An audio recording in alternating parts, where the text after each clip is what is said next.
I've gotten some comments requesting a tutorial on my paper chain candy cane, so let's get into it. If you're on Christmas craft talk like I am, you must be familiar with the paper chain making process, but the extra materials you need for this project are hot glue as well as some scrap cardboard.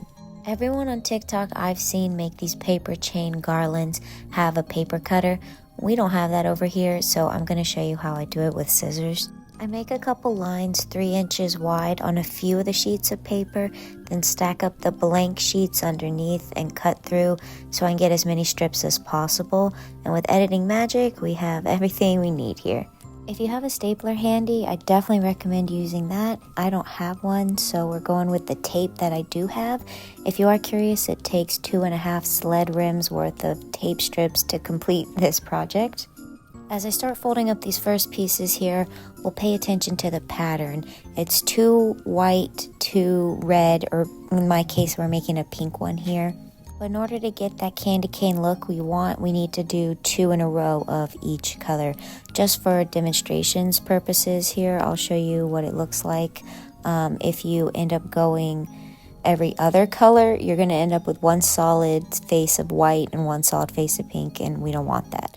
So make sure you're doing 2 white and then 2 of whatever other color you're using. I'm going to keep going with this pattern until we end up with the desired length for a candy cane. A while later, this is how she's looking, super pretty in pink. Thank you to the commenter that suggested that. It was 11 rows of white and 10 rows of pink to get us there. Next, we're breaking out the cardboard. We want some strips that are a little bit skinnier than the width of the candy cane itself so it doesn't show through on the other side. And find the thickest cardboard you can so that this is as strong as it can be. You want to flip it around and find the best looking side, the side you want showing in the front.